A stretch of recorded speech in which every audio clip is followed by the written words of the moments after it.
Hello and a very warm welcome. I am Gusheen Garland and you're watching Firstpost. In the next few minutes, we bring you the top 50 updates from around the world, only here on Fast and Factual.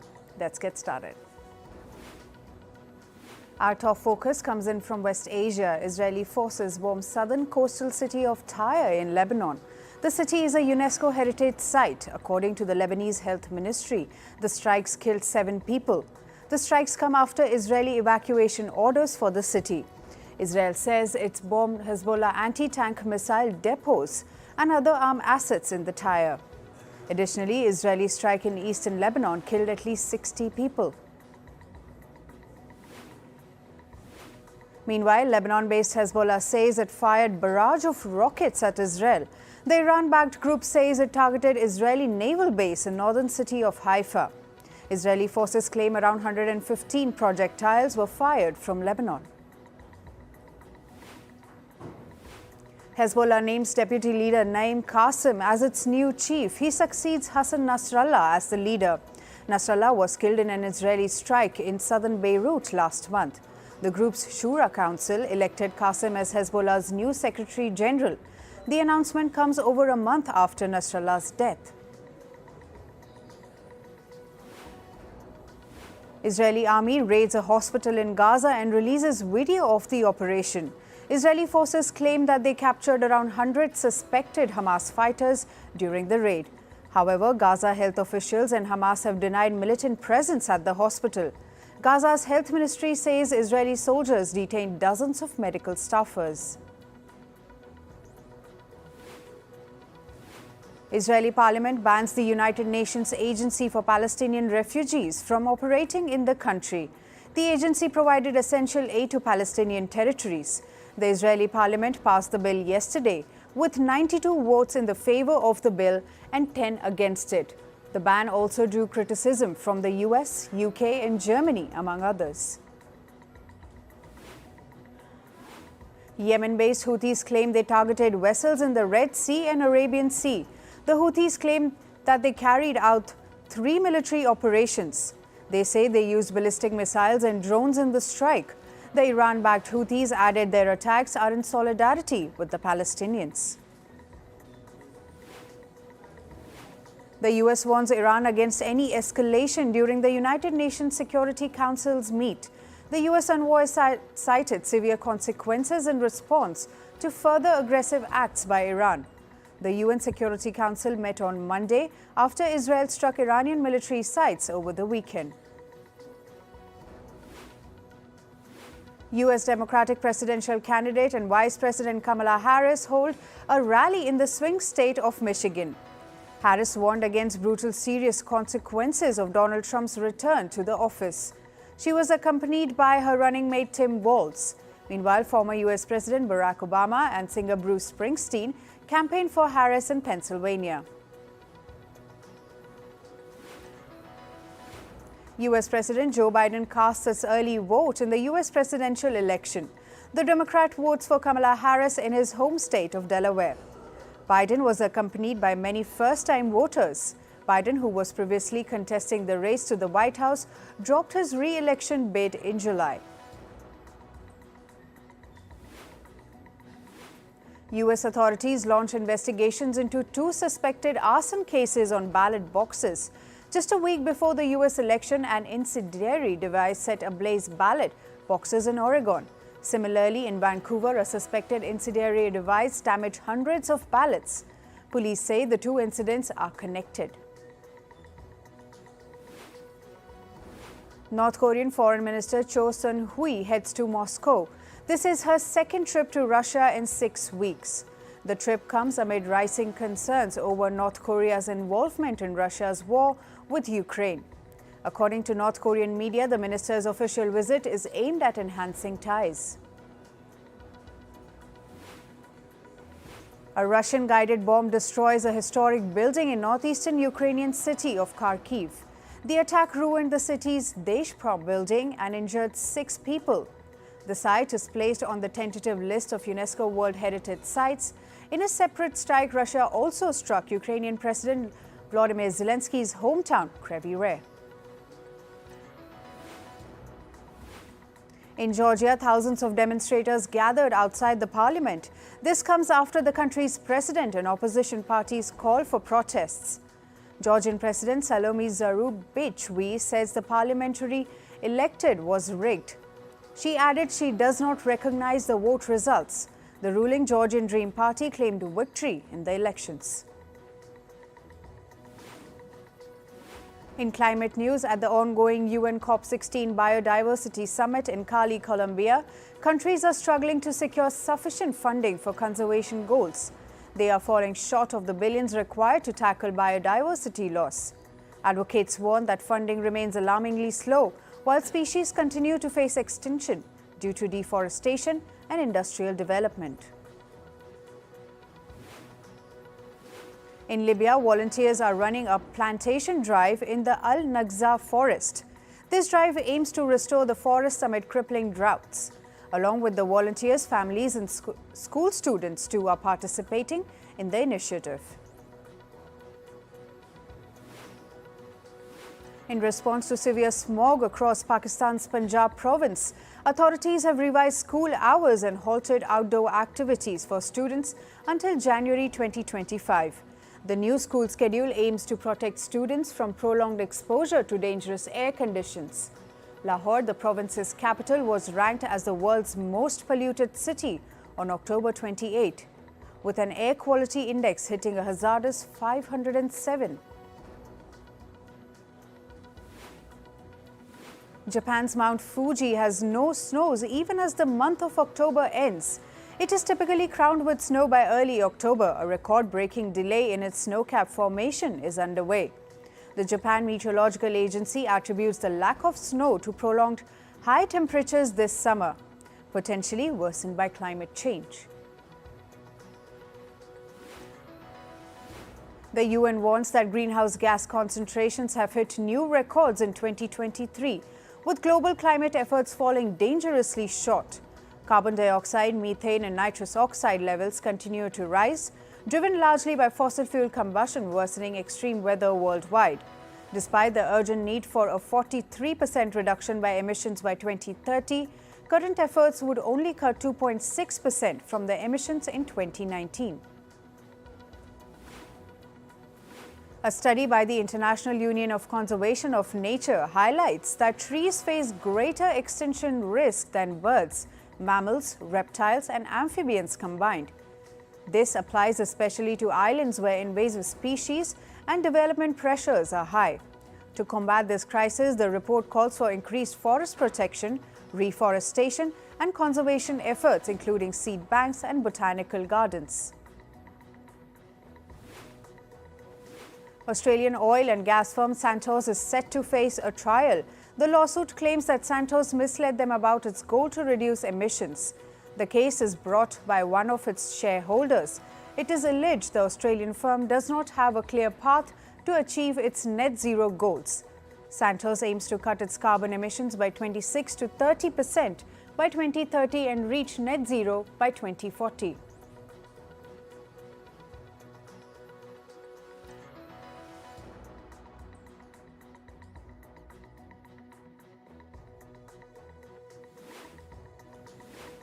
On to business and tech news now. Jamie Dimon, the CEO of the largest American bank, JP Morgan Chase, has slammed banking regulators.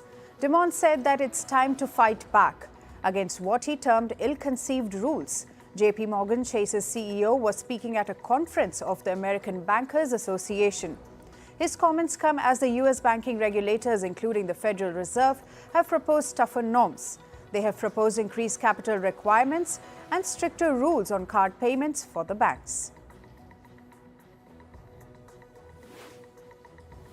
Meanwhile, JP Morgan Chase is filing lawsuits against 4 of its customers.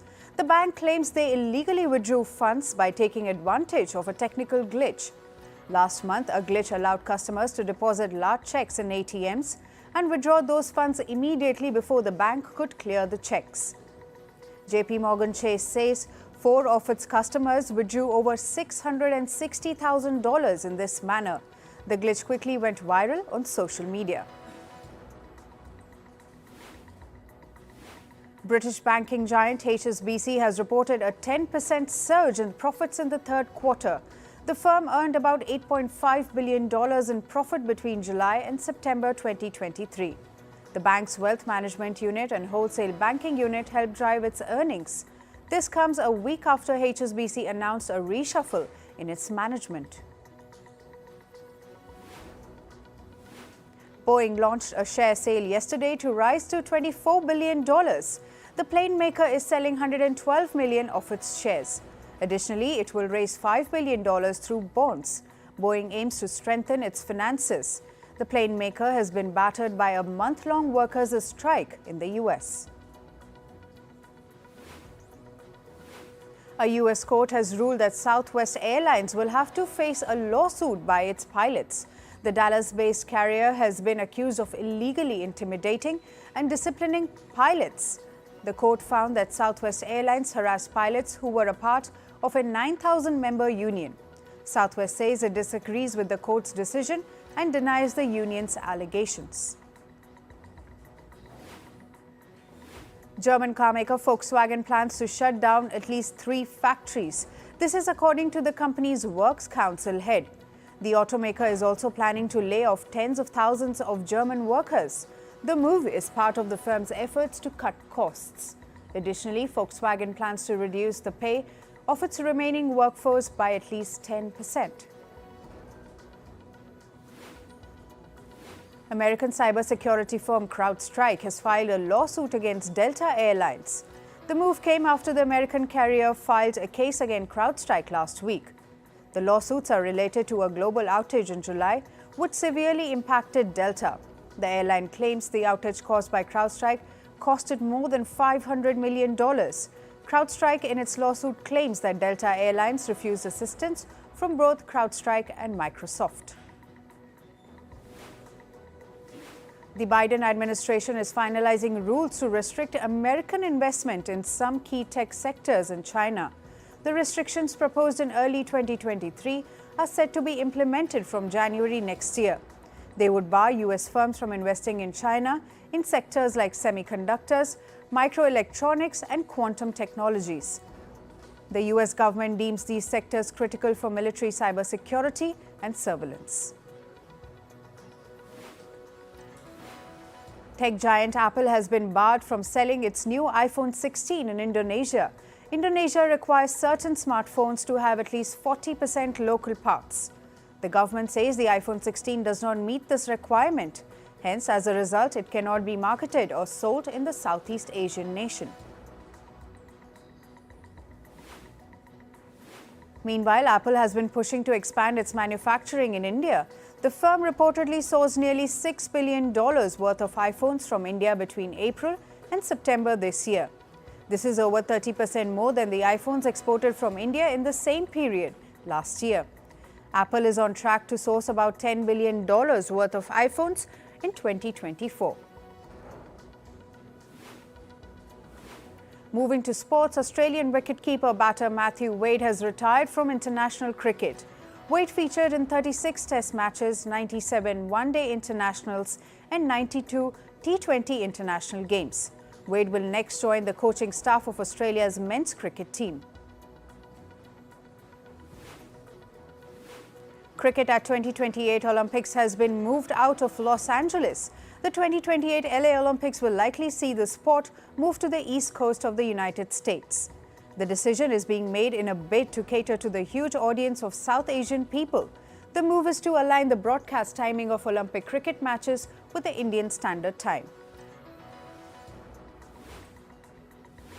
Moving to football, Spain and Manchester City midfielder Rodri won the men's Ballon d'Or Award 2024. Rodri beat Brazil's Vinicius Jr. and Britain's Jude Bellingham to clinch the honour. The 28-year-old has been instrumental in helping Manchester City win an unprecedented 4th successive Premier League.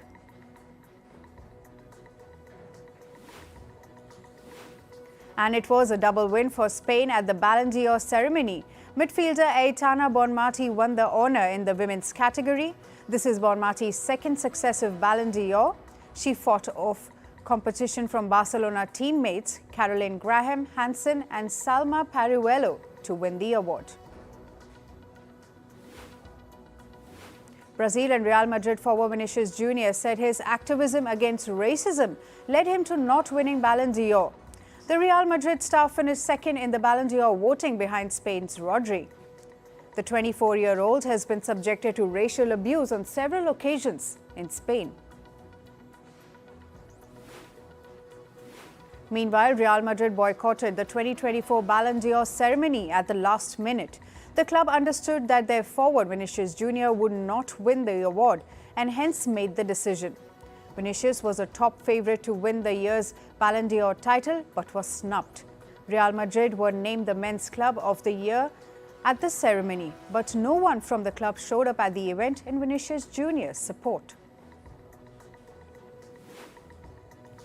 Manchester United has sacked its manager Erik ten Hag. This is after the club's poor start in the current Premier League season. The former Dutch footballer was appointed as a coach in April 2022. Under Erik ten Hag, United recently suffered their fourth defeat in 9 Premier League games. Ruud van Nistelrooy was named the interim head coach of Manchester United. Moving to tennis, Spanish tennis star Carlos Alcaraz admitted that a record-breaking prize money attracted him to play Saudi's Six Kings Slam. At $6 million, Saudi's Six Kings Slam had the biggest prize check in tennis history. Men's world number 2 Alcaraz was beaten in the men's single final. As runner-up, Alcaraz took home $1.5 million.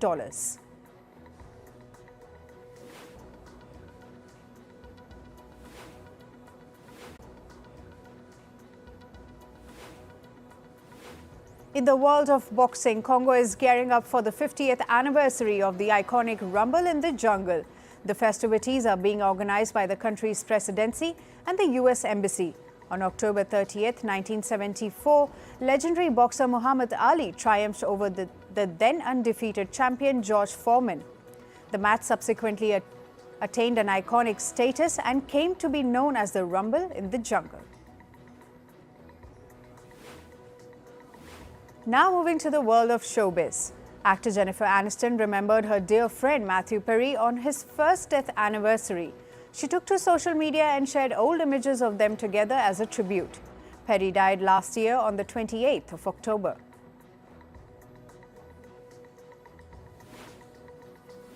In a new lawsuit filed against rapper Sean Diddy Combs, a victim alleges he was drugged and raped in 2005. The then minor boy met Combs in New York at a hotel for an audition when the incident happened. The victim stated in the lawsuit that the rapper allegedly threatened to hurt his parents if he told anyone about their meeting. He was 10 years old in 2005. South Korean band 17 singer Sueng Kwan opened up about the culture of the K-pop industry. He said he hates watching others break down and give up. The singer stated he no longer wants to see people hurt each other and he can't stay silent about it anymore. Sueng Kwan further wrote, "Everyone works tirelessly and he won't stand by as they get hurt." Singers Bad Bunny, Jennifer Lopez and Ricky Martin have endorsed Kamala Harris for president. All the three artists took to their social media accounts to pledge support for Harris. This came after a comedian cracked a racist joke about Puerto Rico at U.S. presidential candidate Donald Trump's rally over the weekend. The comedian called Puerto Rico a floating island of garbage. Singer Bruce Springsteen has refuted reports of him being a billionaire. This came after reports started doing the rounds claiming that his net worth is $1.1 billion. He said in an interview he wished that the claims were true, but he hasn't spent quote-unquote too much money on superfluous things. Meanwhile, the first look of Jeremy Allen White is out from the movie Deliver Me From Nowhere. The film is based on the making of Bruce Springsteen's 1982 album Nebraska. The shooting is underway with the schedules in Los Angeles and New Jersey. It will release next year. The red carpet was rolled out for the premiere of Wizards Beyond a Waverly Place. The premiere was attended by Selena Gomez and David Henry in Los Angeles. Gomez attended the event in a scarlet sequin gown, while Henry looked sharp in a navy-colored suit. The show will release on the 29th of October on Disney Channel. Actors Johnny Depp and Penelope Cruz will star in the upcoming action thriller Day Drinker. They have previously shared screens in Blow Pirates of the Caribbean, On Stranger Tides and Murder on the Orient Express. The story of the day drinker follows a bartender who works on a cruise ship and meets a mysterious day drinker who has connections to the underworld. Iron Man star Robert Downey Jr. doesn't want Hollywood to create his AI digital replica. He stated on a podcast that he will sue people who try to attempt this. The actor also confidently said that Marvel will not recreate his Tony Stark character through artificial intelligence. And finally, Dwayne Johnson star Jumanji 3 will release in the theatres in 2026. Along with Johnson, actors like Kevin Hart, Jack Black and Karen Gillan will also be part of the film. Talking about the film, Gillan in an interview said he is extremely enthusiastic about the film. That's all for today. Thank you for joining us. I am Gursheen Galan and we'll see you right back here next week. Stay informed and stay tuned to Firstpost.